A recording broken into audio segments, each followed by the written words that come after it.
Hello everyone, welcome to शिक्षा दीक्षा YouTube channel. तो चलिए बात करते हैं आज की बहुत ही इंपॉर्टेंट न्यूज़ जो कि है क्लैट एग्ज़ाम के लिए। तो जो लोग भी क्लैट एग्ज़ाम के लिए प्रिपेयर कर रहे हैं, क्लैट 2021 के लिए या आगे भी क्लैट की तैयारी करना चाहते हैं, उनके लिए बता दिया जाए कि अनअकैडमी की तरफ से एक नया बैच स्टार्ट हो रहा है जिसका नाम है NLU स्टालवर्ट्स बैच।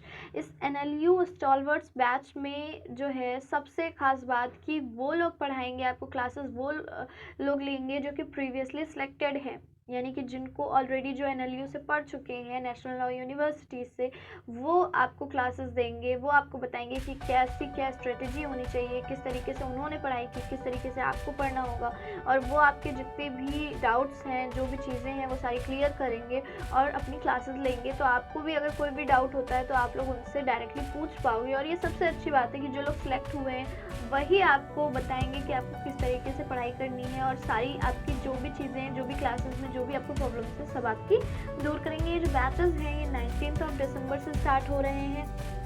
19 दिसंबर से आपके ये बैच शुरू हो रहे हैं, और सबसे अच्छी अपॉर्चुनिटीज़ है कि आप लोग उनसे सीखोगे जो कि ऑलरेडी सिलेक्टेड हैं।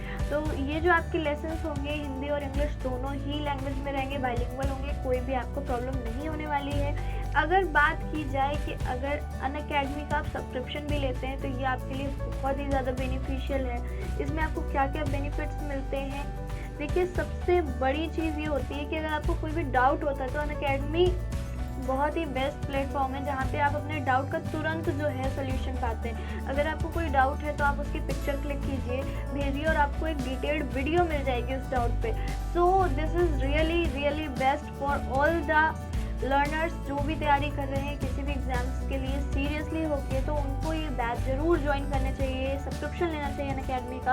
और सबसे खास बात कि आपको अनअकैडमी बहुत ही ज़्यादा फ्लेक्सिबिलिटी देता है कि आप अपना कोई भी बैच जो है वो चूज़ कर सकते हो।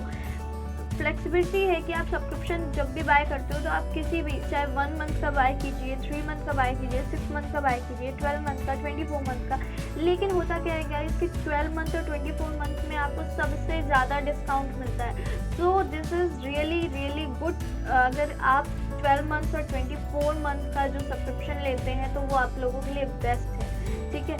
तो अगर बात की जाए ऑल ओवर देखा जाए कि अनअकैडमी एंड जो आपकी ऑफलाइन क्लासेस होती हैं उसमें अनअकैडमी बेस्ट है, अफोर्डेबल है, और आपके डाउट क्लियरेंस के लिए भी बहुत बढ़िया है। ऑफलाइन क्लासेस में कई बार लोग अपने डाउट रेज नहीं कर पाते हैं, तो इस वजह से भी जो है उन्हें बहुत सारे प्रॉब्लम्स होते हैं, आगे वो सिलेक्ट नहीं हो पाते।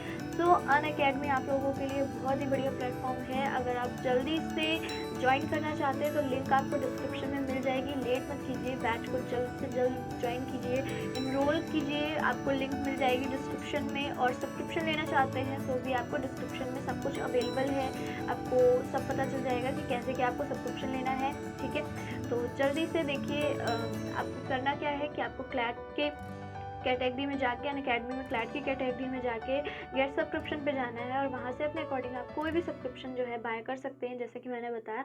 तो लेट मत कीजिए, जल्दी से सब्सक्रिप्शन बाय कीजिए। तो चलिए बढ़ते हैं अपनी आज की वीडियो की तरफ।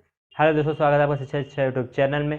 और जैसे कि मैंने पिछली बार लिमिट पढ़ाई थी और उसी को कंटिन्यू करेंगे। उसमें मैंने आपको पढ़ाए थे 22 तक के क्वेश्चंस, और उसके आगे के क्वेश्चंस देखेंगे हम लोग कि क्या होने वाले। और ये क्वेश्चन थोड़ा अच्छे लेवल के होने वाले हैं, तो उस क्वेश्चन को हम लोग देखेंगे।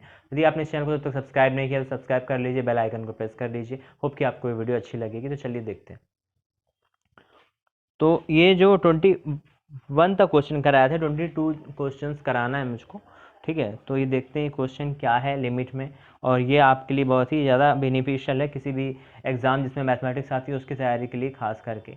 और इसके अलावा ये जो मैथमेटिक्स होती है वो आपकी लॉजिक और रीजनिंग को भी तेज करती है, ठीक है। तो चलिए देखते हैं ये क्वेश्चन क्या है। ये क्वेश्चन ये है कि, और ये NCERT का क्वेश्चन है, ठीक है। तो NCERT बेस होता है किसी भी एग्ज़ाम को प्रिपेयर करने के लिए, खासकर कंपटीशन एग्ज़ाम की जब बात आती है तो। और इसके अलावा जो लोग IIT की तैयारी कर रहे हैं, करना चाहते हैं, या किसी और इंजीनियरिंग की तैयारी करना चाहते हैं, तो उनके लिए तो ये बहुत ही अच्छा है, ठीक है। ये जो है, जो लोग नहीं जानते उनको बता दूं मैं कि ये जो है वो फर्स्ट ईयर की जो बुक है वो बुक है NCERT की। तो यहाँ पर हम लोग लिमिट्स डिस्कस कर रहे हैं अभी।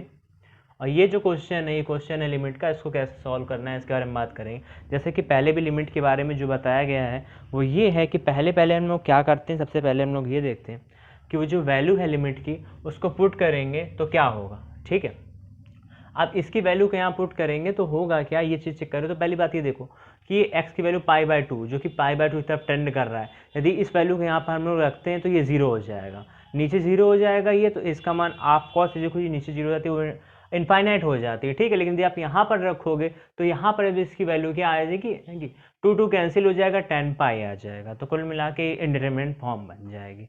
ठीक है, तो ये हम लोग नहीं चाहते, जब भी इंडिटरमिनेट फॉर्म आती है तो हम लोग उसको सॉल्व करते हैं ताकि इंडिटरमिनेट फॉर्म ना आए। बेसिकली यदि आप यहाँ से इसको रिमूव करोगे तो क्वेश्चन में ऐसे परिवर्तन हो जाते हैं कि वो चीज़ वहाँ से हट जाती है। अब चलो देखते हैं करना क्या है। ऐसे मान लेते हैं, इस किसी एक चीज़ को ऐसे मान लो, एज्यूम कर लो कि x माइनस π/2 y के इक्वल। ठीक है, अब यदि ये y के इक्वल है तो यहाँ से हम लोग ये देख सकते हैं कि x कितना हो जाएगा, x की वैल्यू देखी जाए तो यहाँ से क्या हो जाएगी, यहाँ से हो जाएगी y प्लस π/2। यहाँ से किसी की भी चीज़ की वैल्यू हम लोग निकाल सकते हैं यदि हम लोगों ने इसको एज्यूम कर लिया है तो। ठीक, तो देखो लिमिट, अब लिमिट भी चेंज हो जाएगी। ठीक है, जैसे ये लिमिट जा रही थी x टेंडिंग टू π/2 की तरफ, यानी कि इसको ऐसे रखो कि यदि x की तरफ लिमिट जा रही है π/2, यानी यदि पूरी बराबर हो जाए x इज इक्वल टू π/2 तो x माइनस π/2 की वैल्यू क्या हो जाएगी, 0। यदि x माइनस π/2 की वैल्यू 0 हो जाएगी तो y की वैल्यू भी क्या हो जाएगी, 0। ठीक है, y की वैल्यू भी 0 हो जाएगी यहाँ से।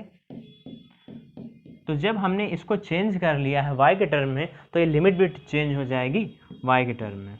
ठीक, और y टेंड्स टू 0। अब क्वेश्चन क्या हो गया, tan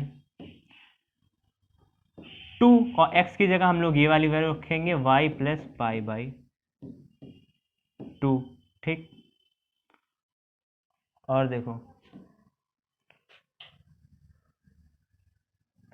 नीचे क्या है, x माइनस π/2, इसको तो y के इक्वल मानना है तो ये क्या हो गया, y हो गया। ठीक है, ये y हो गया। ठीक, यहाँ तक कि आपको बात समझ में आई। जिनको समझ में नहीं आया इनको मैं एक बार दोबारा बता दूंगा। ठीक है, तो पहले आप ये क्वेश्चन समझो। अब क्या करेंगे, अब इतने से काम बनेगा नहीं क्योंकि अभी भी y की जो वैल्यू है ये 0 की तरफ जा रही है, तो हम लोगों को सॉल्व करना है। यहाँ पर हम लोग क्या करें, देखो यहाँ पर कई काम कर सकते हैं, या तो हम लोग ऐसे देख सकते हैं, यहाँ पर 2 है, 2 को एलसीएम लो तो ये क्या हो जाएगा, ये हो जाएगा 2y प्लस π/2 और ये 2 कैंसिल हो जाएगा, तो ये क्या हो जाएगा, देखो। ठीक, अपने क्वेश्चन को सॉल्व करने के उद्देश्य से ये किया जा रहा है। लिमिट, यदि हम लोग ऐसा करें कि tan 90 प्लस थीटा, ये है 90, ठीक, 180, पाई की वैल्यू 180 डिग्री, 180/2 90 हो जाएगा, और 90 प्लस थीटा ये आ जाएगा सेकंड क्वाड्रेंट में। सेकंड क्वाड्रेंट में tan निगेटिव होता है। ठीक है, निगेटिव होता है तो हम लोग यहाँ पर सॉल्व करके देखेंगे, हम लोग उसको भी लगा सकते हैं। ठीक है, 2y बचेगा, बट इससे क्या बेनिफिट होगा ये देखना। अभी tan यहाँ पे हो जाएगा 2,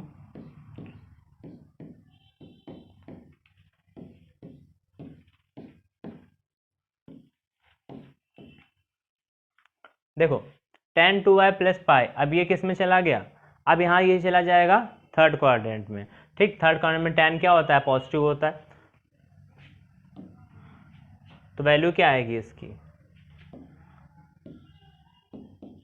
limit y tending to 0, tan 180 plus theta मतलब tan थीटा। ठीक है, यानी कि tan 2y, यहाँ पे ये आ जाएगा, यहाँ नीचे क्या है y, इसमें भी 2 का मल्टीप्लाई करा लो और 2 का मल्टीप्लाई करा लिया, 2 का डिवाइड करा लिया। ये चीज़ वहाँ पर भी कर सकते हैं, ये चीज़ आप उस पर भी कर सकते हो, यदि 180 में करना चाहो तो 180 में भी कर सकते हो, और यदि इसमें करना चाहो तो इसमें भी कर सकते हो, कोई दिक्कत नहीं, जैसे आपको करना हो। ठीक है, तो अब बन क्या गया है, देखो ये 2 है, ये 2 पर कोई y तो है नहीं, तो ये 2 तो बाहर आ जाएगा, लिमिट लगेगी इस पर। और यहाँ पर देखना एक फार्मूला होता है, लिमिट y टेंडिंग टू है तो y में, अदरवाइज x में। देखो यहाँ पर एक फार्मूला होता है, limit x tending to 0 tan x upon x। ठीक है, इसकी जो वैल्यू होती है वो होती है 1। यही फार्मूला यहाँ पे लगा देंगे, x की जगह 2y है, यहाँ भी 2y है, इस पूरे की वैल्यू हो जाएगी 1 और ये हो जाएगा तो 2। तो 2 इंटू 1, 2 इंटू 1 आंसर क्या आ जाएगा 2 आंसर आ गया। ठीक, अब इस चीज़ को हम लोग एक बार फिर से समझते हैं क्या करेंगे। देखो क्या था, ये क्वेश्चन दिया था, ठीक है, ये क्वेश्चन दिया था, क्या किया गया इसमें, सबसे पहले इसको हम लोगों ने मान लिया y, ठीक, y मान लिया तो यहाँ पर वैल्यू x की निकाल ली, x की वैल्यू क्या हो जाएगी y प्लस पाई बाई 2। अब यहाँ हमने आपको ये बताया कि जब आपने किसी चीज़ को किसी दूसरे कॉन्स्टेंट में मान लिया है, ठीक है, तो अब करेंगे क्या, अब क्या करेंगे कि उसको भी उसी के अकॉर्डिंग चेंज करेंगे, ठीक है, सॉरी ये वेरिएबल है तो अब उसको भी उसी के अकॉर्डिंग चेंज करेंगे। और अब क्या करेंगे कि यहाँ पर क्या हुआ, यदि ये x की वैल्यू पाई बाई 2 की तरफ जाती तो x पाई बाई 2 होता, यानी x माइनस पाई बाई 2 क्या होता, 0 होता। और ये इसी को तो माना है y, तो y की वैल्यू भी क्या हो जाएगी, 0 हो जाएगी। ठीक, यहाँ पर लिमिट चेंज हो गई, इस तरीके से लिमिट को चेंज किया जाता। अब देखो जब लिमिट चेंज हो गई, हमने एलसीएम लेके सॉल्व किया, ये आया, ये वाला फार्मूला लगाया, इस पूरे की वैल्यू 1 हो गई, ये तो 2 ही था, ठीक है, तो 2 इंटू 1 2 हो गया, आंसर आपका आ गया। इसको आप नोट करना चाहो तो नोट कर सकते हो, ठीक है, थोड़ा बड़ा क्वेश्चन है, 2 पार्ट में इसका स्क्रीनशॉट लेना चाहो तो ले सकते हो, ठीक है।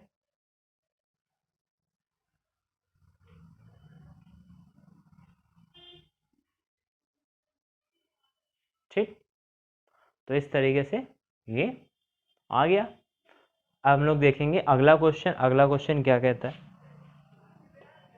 देखो 23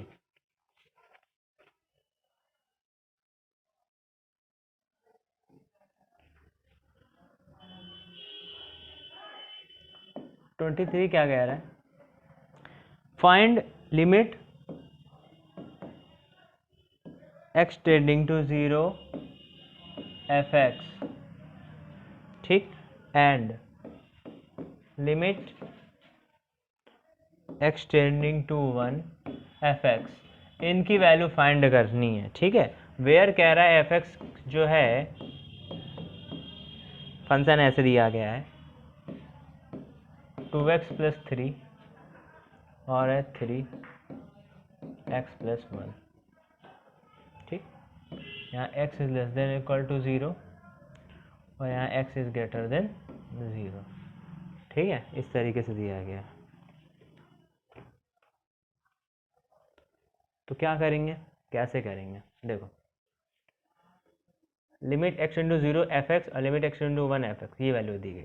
अब इसका मतलब क्या है, यहाँ एक चीज़ को समझो, लिमिट जैसा कि मैंने पहले बताया था कि 2 साइड से टेंड होती है, ठीक, एक LHS एक RHS, ठीक है।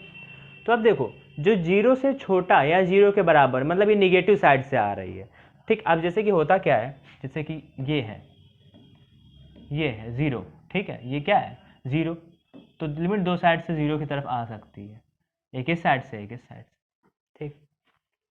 अब जब लिमिट इधर से आ रही है तो ये पार्ट निगेटिव है, ये है माइनस इनफाइनाइट और ये है प्लस इनफाइनाइट, ठीक, ये पार्ट निगेटिव है। अब निगेटिव से ये 0 की तरफ आ रही है, तो जब ये निगेटिव से 0 की तरफ आ रही है तो ये लिमिट निगेटिव हो सकती है या फिर 0 हो सकती है, और उधर से आ रही है तो ये लिमिट पॉजिटिव हो सकती है फिर 0, लेकिन 0 का यहाँ पे इक्वलिटी लगी नहीं है तो ये 0 नहीं, ठीक।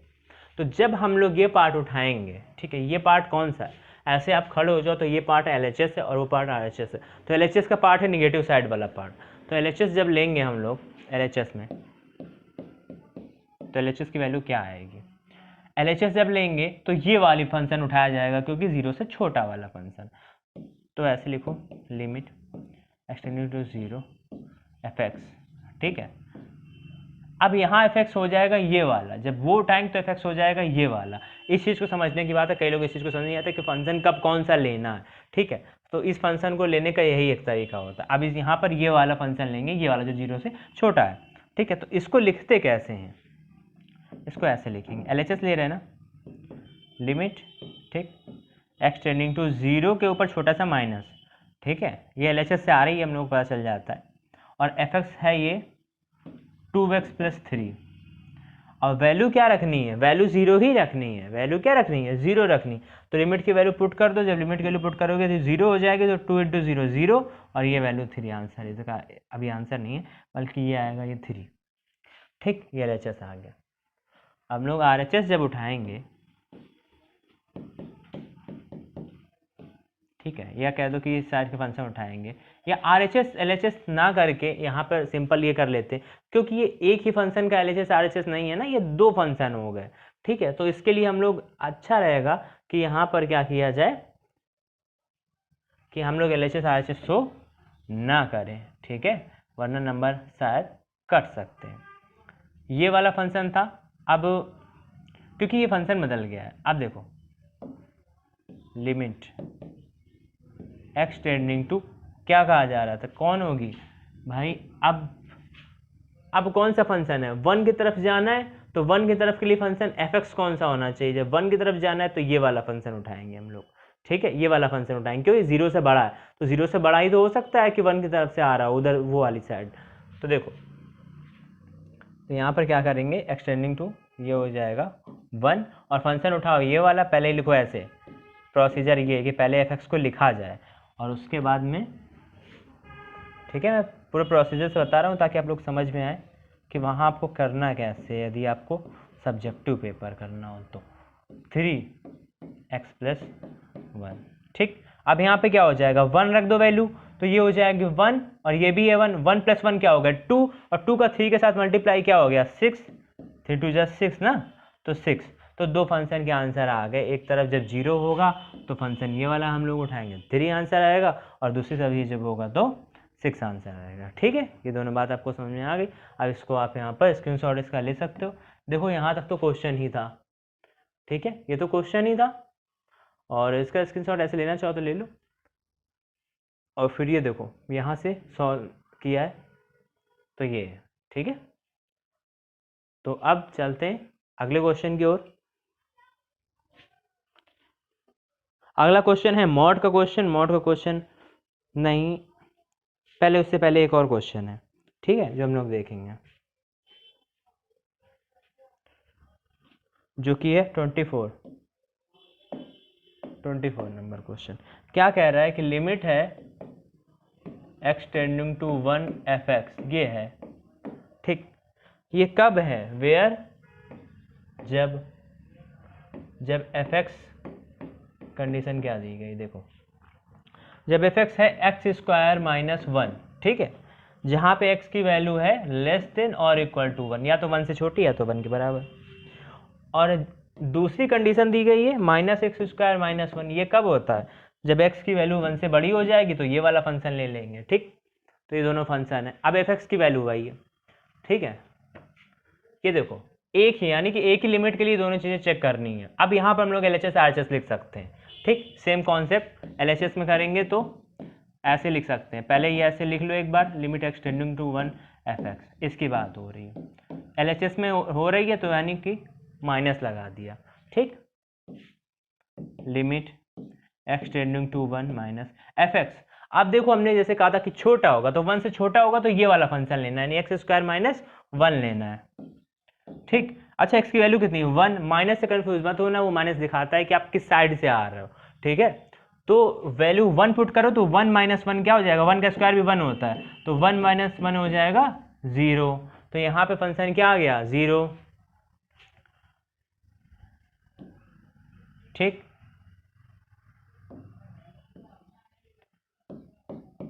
RHS में देख लेते हैं, limit x tending to 1 + fx। ठीक,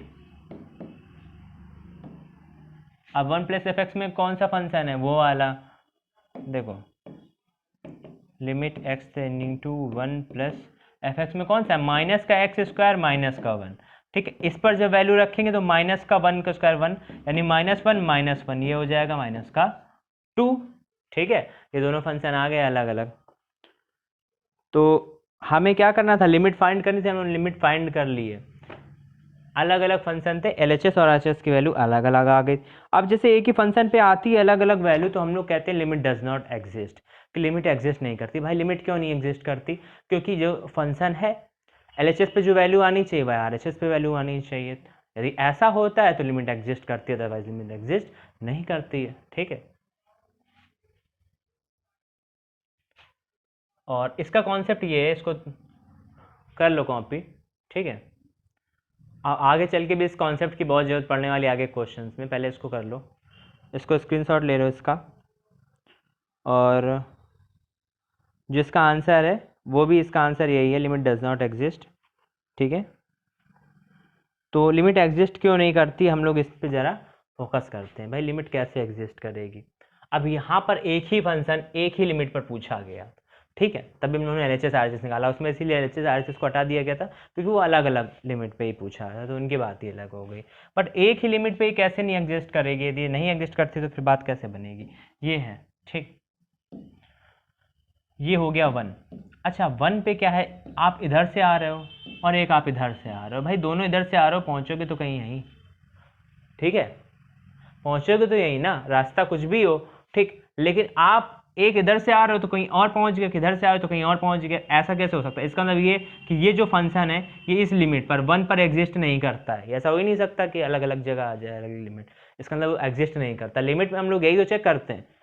ठीक है, कई सारी चीज़ें चेक करते हैं। पहली बात लिमिटिंग कंडीशन चेक करते हैं, और दूसरी बात कहाँ पे रीच हो रही है, कहाँ पे हम लोग आ रहे हैं। ठीक है, या कितने वैल्यूज़ पे आ रहे हैं, किस वैल्यूज़ पे कहाँ पे पहुँच रहे हैं। तो इस वैल्यूज़ पर ये क्या शो कर रहा था कि इस साइड से जा रहे हैं तो वैल्यू अलग आ रही, उस साइड से जा रहे हैं तो वैल्यू अलग आ रही, बराबर नहीं आ रही। इसका मतलब क्या है कि लिमिट एग्जिस्ट नहीं करती है। ठीक है, तो होप कि आपको ये वीडियो समझ में आई होगी, इतना आपको समझ में आया होगा। छोटी छोटी वीडियो ही रखी, ज़्यादा बड़ी वीडियो नहीं रखेंगे। तो इतनी चीज़ समझ पाए हो, जब इतनी समझ पाए आगे लगाने की कोशिश करना। यदि वीडियो अच्छी लगी तो उसको लाइक करो। नेक्स्ट बताएंगे मॉड फंक्शन के बारे में कि कैसे मॉड फंक्शन वर्क करता है, कैसे मॉड फंक्शन की लिमिट सॉल्व होती है और उसकी डेप्थ क्या है, कैसे उसकी गहराई में आप जा सकते हो, चीज़ों को सही तरीके से लगा सकते हो। अदरवाइज जब IIT क्वेश्चन पूछती है तो वो बिल्कुल डिफरेंट होता है। जैसे कि आपसे पूछा गया, आपके एग्जाम में जब पूछा जाता है तो आप सिंपल करके चले आते हो, कोई दिक्कत की बात नहीं, कि आप ज़्यादा उसका कॉन्सेप्ट समझते नहीं हो तो भी आपका काम हो जाता है, आपको मार्क्स मिल जाते हैं। लेकिन वहाँ पर जब किसी कम्पिटेटिव एग्जाम में आप जाते हो, आप यदि कॉन्सेप्ट नहीं समझते हो तो आप शायद वो क्वेश्चन गलत करके चले आओ, क्योंकि वो बेसिक कॉन्सेप्ट से ही उठाते हैं चीज़ें। ठीक है, तो होप आपको वीडियो अच्छी लगी होगी। यदि अच्छी लगी तो उसको लाइक करिए, शेयर करिए, कमेंट करिएगा, बताइएगा आपको वीडियो कैसी लगी। मिलते हैं अगली वीडियो में, तब तक के लिए good bye and take care.